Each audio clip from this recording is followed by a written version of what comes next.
እንግዲህ ትግሉ ከድሮ ከነብያቶቻችን የጀመረ ትግል ነው ማለት ነው። እስልምናን ለማቋቋም ብዙ መስዋዕትነትን ከፍለው እዚህ ለኛ ትውልድ ያደረሱልን በብዙ ሺህ የሚቆጠሩ ነብያቶች ታሪክ የሰሩ የነሱን ታሪክ ደግሞ ዛሬ ሁላችንም መከተል ይኖርብናል ማለት ነው። እንግዲህ እስልምና ከድሮው ጀምሮ ነው ሙጅሪሞች እስልምናን ለማጥፋት የማይጥሩት ነገር የለም፣ የማያወርዱት ድንጋይ የለም። ስለዚህ አዲስ አይደለም ለኛ ማለት ነው። አላህን ይዘን አሁንም ወደፊትም ዲናችንን ለማስከበር መብታችንን ለማስከበር ሁላችንም መቆም ይኖርብናል። ከምንም በላይ ማስቀደም የሚኖርብን እስልምናችንን፣ ዲናችንን፣ ሃይማኖታችንን ነው። ለኛ ጠቃሚነቱም እሱ ብቻ እስከሆነ ድረስ ማለት ነው። ስለዚህ ይሄ የዛሬው ያለንበት ምንም አይደንቀንም፣ ምንም አዲሳችንም አይደለም ማለት ነው።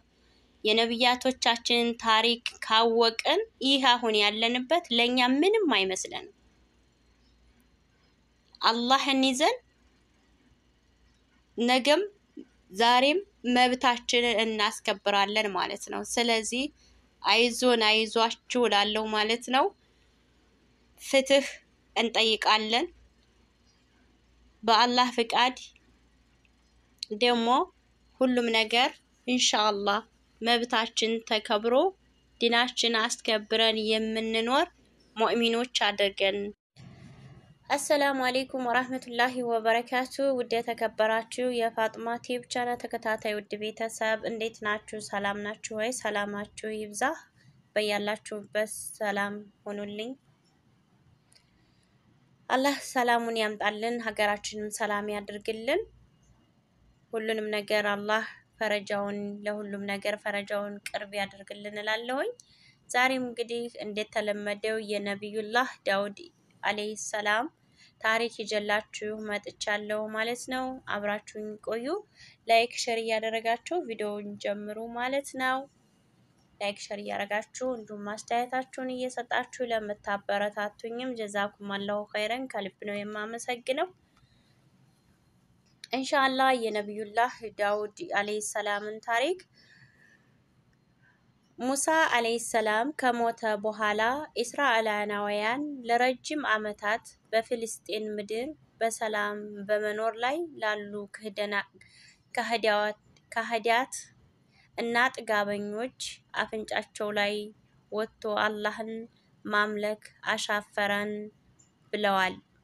ይህን ጊዜ አላህም ጨካኝና ጉልበተኛ የሆኑ ህዝቦችን ልኮንናቸው። እነዚህ ጨካኞች ህዝቦች ፍልስጤን በመውረር እስራኤላውያን ከሀገራቸው ወደ በረሃ አባረሯቸው። በዚህም ሁኔታ እስራኤላውያን የማይቻለውንና ያለመዱትን የበረሃ እንግልት ለረጅም ዓመታት ተጋፈጡት። ይህ ሁሉ ሲሆን በመካከላቸው አንድ ስሙ በታሪክ መዝገብት ላይ ያልሰፈረ ነብይ አለ።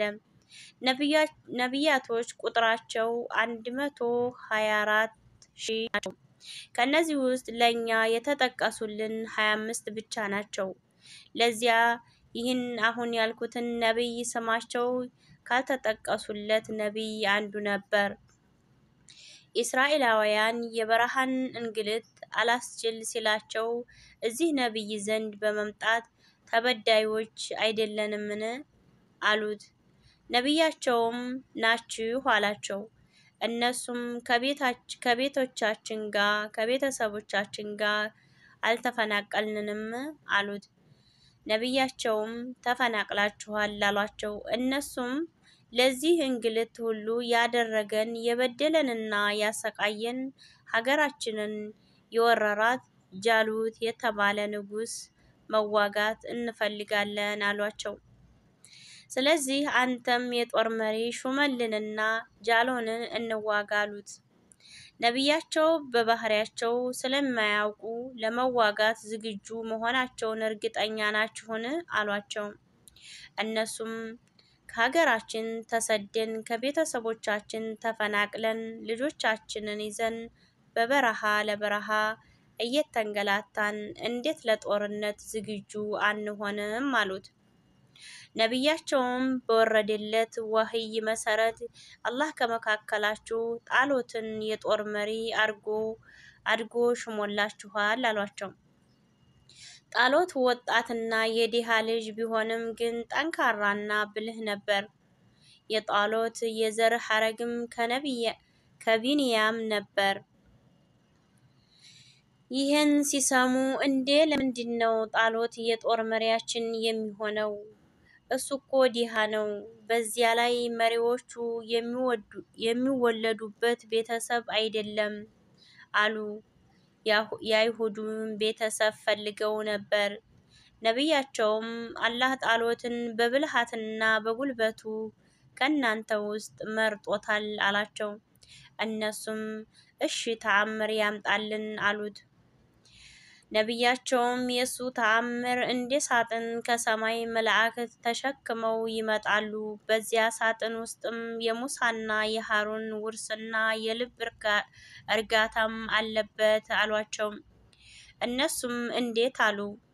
ነቢያቸው እሱን ሳጥን ለመመልከት ተራራ ላይ ውጡ አሏቸው። እነሱም ምንም ሳይዋጥላቸው ለእንግዲያቸው ያንን ሳጥን ለማየት ምን አይነት ሳጥን ነው እየተባባሉ ተራራው ላይ ወጡ። ተራራው ላይ ወጥተው ያን የተባለውን የውርስ ሳጥን በመጠባበቅ ላይ ሳሉ መላእክትም በኑር አሸብርቀው ሳጥኑን ይዘው ሀዋ ላይ ተንሳፈፉ። እስራኤላውያንም በግራሞትም ይመለከቱም ነበር። በመጨረሻም መላእክት ረጋታ በተሞላበት መልኩ ቀስ አድርገው ሳጥኑን በዚያ ነቢይ ፊት ለፊት አስቀመጡት። እስራኤላውያን ሳጥኑ መሬት አርፎ እስራኤላውያን ሲመለከቱ ልባቸው እርጋታ ተሰማቸው፣ ኢማናቸውም ጨመረላቸው። በዚህ ሁኔታ እስራኤላውያን በጣሎት መሪነት ተስማሙ። ነገር ግን ጦር ሜዳ ለመውጣት ሁሉም ፈቃደኛ አልሆኑም ነበር። የተወሰኑት ቀርተው ሌሎቻቸው በጣሎት መሪነት ጉዞ ጀመሩ። በጉዟቸውም ላይ ጣሎት አስቆማቸውና አላህ አንዲትን ወንዝ ፊት ለፊታችን ላይ ለፈተና ያመጣባችኋል። ስለሆነም አፋችሁን ለማርጠብ ትንሽ ተጎንጩ እንጂ እንዳትጠጡ፣ ከጠጣችሁም ከኔ አይደላችሁም አላቸው።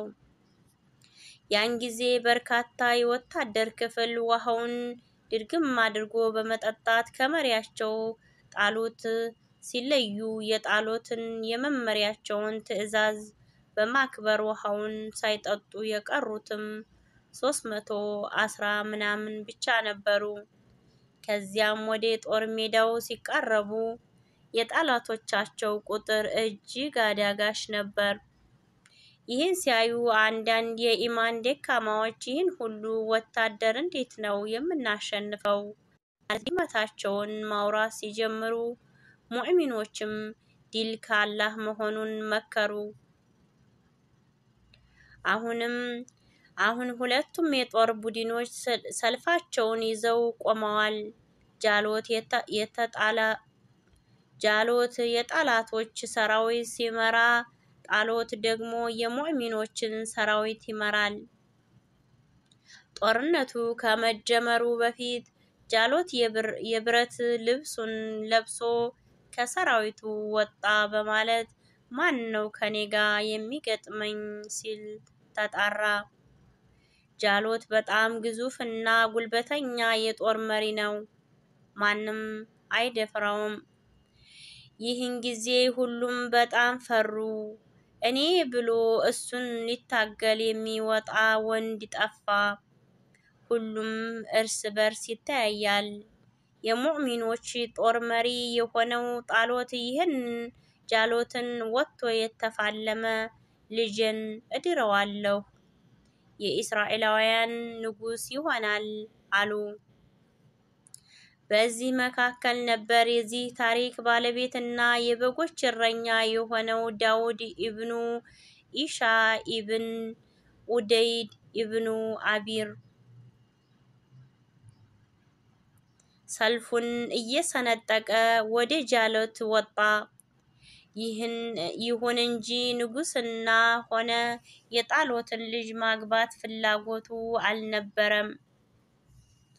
እስራኤላውያን ይህን ደካማ እረኛ ምንም አይነት ጦርም ይሁን ጋሻ ሳይዝ ያን ተራራ የሚያህል ሰውዬ ሊገጥም ሲወጣ በግርምት ይመለከቱት ነበር። ዳውድ እረኞች የሚይዙትን በትር በአንድ እጁ ይዞ በሌላ እጁ ድንጋይ ይዟል። ጃሎት ለፍልሚያ የቆመበት ቦታ ዳውድ ልክ እንደደረሰ ፊት ለፊቱ ቆመ። ጃሎት ይህን ልጅ እግር እረኛ ሲመለከት እያሾፈ አንተ ልጅ ሞትህን ፈልገህ ነው የመጣኸው እንዴ ብሎ ጠየቀው። በል ሂድና ከወታደሮቹ እኔን የሚገጥም ትልቅ ሰው ጥራ፣ እኔ አንተን ልገድልህ አልፈልግም አለው። ዳውድም እኔ ግን አንተን መግደል እፈልጋለሁ። ጃሎትም እሺ ጦርህ፣ ሰይፍህ፣ ጋሻህ፣ ቀስትህ የት አለ? በምንድነው የምትገድለው አለው። ዳውድም የኔ ጦር ኢማን ነው፣ የምጋደልህም በአላህ ስም ነው አለው። ሱብሃንአላህ፣ አላሁ አክበር። የኛ የሙስሊሞች ትግል ከበፊቱ ከጥንቱ ከነብያቶቻችን የጀመረ ነው ማለት ነው። ዲል ከአላህ ነው። ሰው በተለቀ ሰው ሀብታም በሆነ ስልጣን ባለው አያሸንፍም። ሀቅን ይዞ ትንሽ ሰው ያሸንፋል። ሱብሃንአላህ። ከዚህ መማር አለብን ሁላችንም ማለት ነው። አሁን ያለንበትም ትግላችንም ይሄው ነው። ከጥንትም ጀምሮ እስልምናን ለማጥፋት የሚደረገው የሙጅሪሞች ስራ አሁን ድረስ እያለ ነው። ሰዎቹ ይቀየራሉ እንጂ ያው ሙጅሪምነታቸው ሙጅሪም ነው። ስለዚህ አሁንም ቢሆን ሁላችንም አላህን ይዘን በእውነት ቁመን ሁሉንም ነገር እናሸንፋለን ማለት ነው። ሱብሃንአላህ። ይህን ታሪክ ሁላችሁም ገብታችሁ ብታነቡት ደስ ይለኛል ማለት ነው። በጣም ጠንካራ የሚያደርግና ይህ ነገር በፊትም ነበር እንዴ ለካ እንደዚህ ነበር እንዴ ብሎ ኢማንን የሚያጠነክር ነው ማለት ነው። የነብያቶቻችንን ታሪክ ሁላችንም ብናቅ ወኔያችን እየጠነከረ ጠንካራ ይሆንና ለዲናችን ቦታ የምንሰጥ እጅጉን ቦታ የምንሰጠው ይሆናል ማለት ነው። እና ሁላችሁም ይሄንን ታሪክ እየገባችሁ እንድታዳምጡ እወዳለሁ ማለት ነው። ይህን ሲሰማ ጃሎት ቁጣው ገነፈለ። ዳውድም ሊገድለው ሰይፉን ገትሮ እየተንደረደረ ሲመጣ ዳውድም ዋዛ አልነበረምና በያዘው ድንጋይ አልሞ ጭንቅላቱን በተነለት። ጃሎትም በዚያ ሞት ወድቆ ሞተ። ጦርነቱ ተጀመረ። ብዙ ከተፋለሙ በኋላም እስራኤላውያን በአላህ ፈቃድ የጦርነቱን ድል ተቃደሱ። ጦርነቱ በእስራኤላውያን አሸናፊነት ሲጠናቀቅ እስራኤላውያን የቀድሞዋን ሀገራችንን ፍልስጤን ደግሞ ሄደው በድል አገቧት። የጃሎትን ገዳይ የሆነውን ዳውድንም ንጉስ አድርገው ሾሙት። ዳውድ ምንም እንኳን ንጉስ ቢሆንም በዙፋኑ ቁጭ ብሎ ሳይሆን በእጁ የሰራውንና የላቡን ነበር የሚበላው። ዳውድ አላህን ሲያወሳ ድምፁ እጅጉን ይማርካል። አላህም ለሱ ዘቡር የተባለውን መጽሐፍ አውርዶለት ነበር። ዳውድ ዘቡን ሲቀራ ሲያዜም ድምፁ ከማማሩ የተነሳ ተራራዎች አብረውት አላህን ያወሱ ነበር። ወፎችም አብረውት አላህን ያወድሱ ነበር። የሰዎችም ልብ ይንሰፈሰፍ ነበር። ዳውድ ዘቡርን እየቀራ ሲያዝም ጂኖችና ሰዎች፣ ወፎች፣ እንስሳቶች በድምፁ ተማርከው ራሳቸውን በመሳት በበረሃ ይሞቱ ነበር። ከዕለታት አንድ ቀን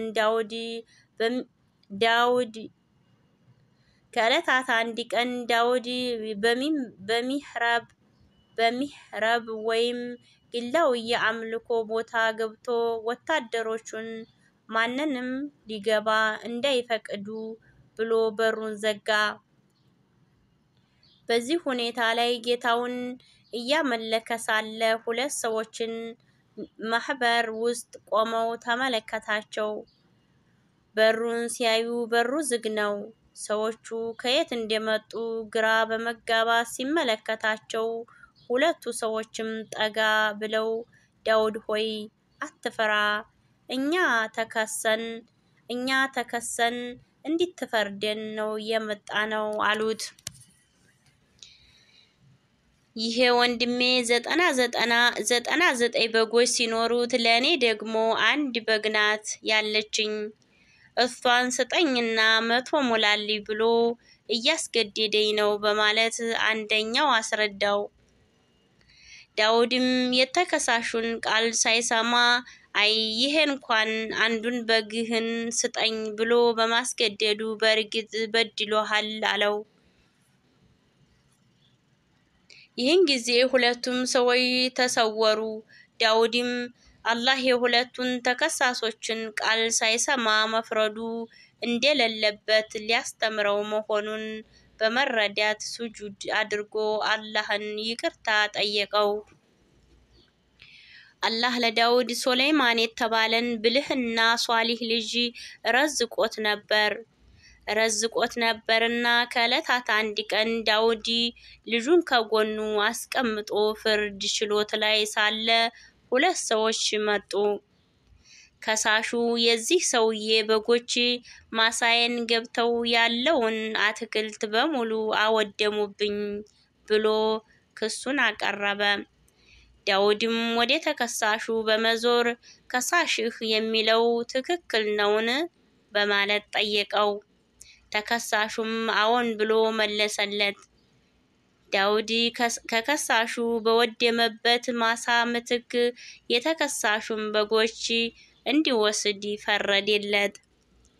ይህን ሲከታተል የነበረው የዳውድ ልጅ ሱለይማን አባቴ አንድ ጊዜ እንዲናገር ፍቀድልኝ አለው። ዳውድም ፈቀደለት። ሱለይማንም እኔ ለየት ያለ ፍርድ ያለኝ፣ እሱም የበጎቹ ባለቤት የከሳሹን ማሳ ያልማለት፣ የማሳው ባለቤት ደግሞ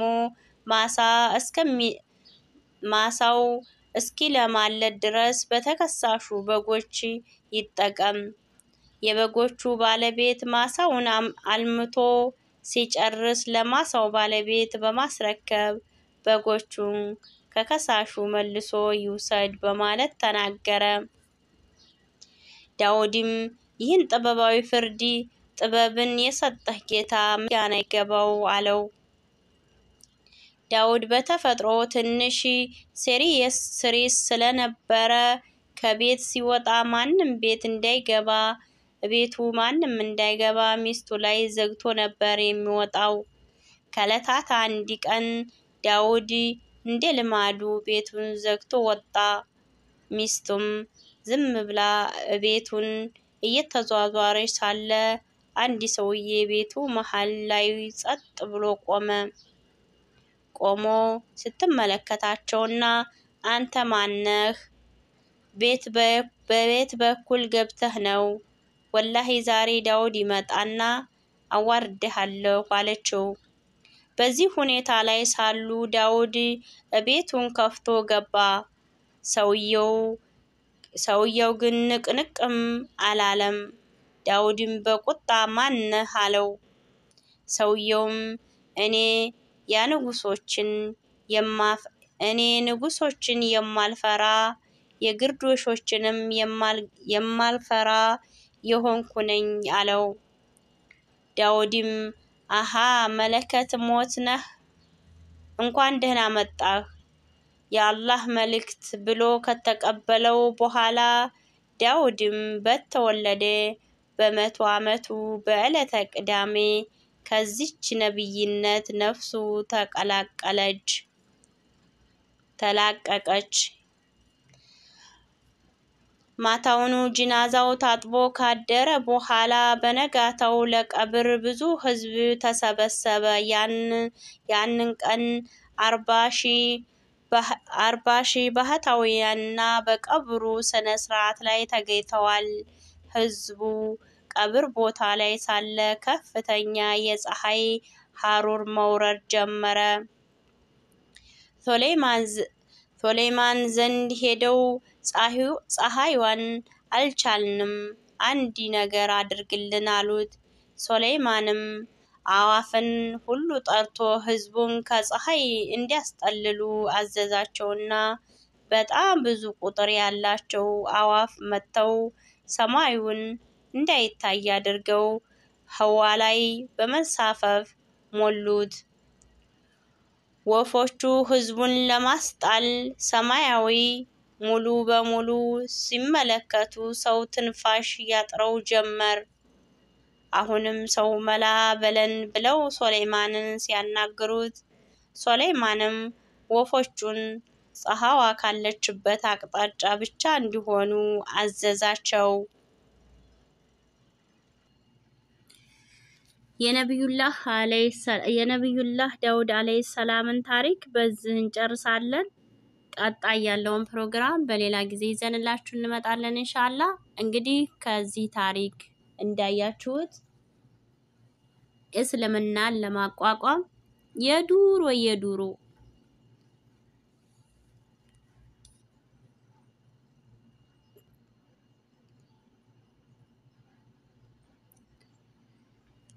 ውዶችዬ በሌላ ፕሮግራም እስከምንገናኝ ሰላማችሁ ብዝት ይበልልኝ እላለሁኝ ኢንሻአላህ።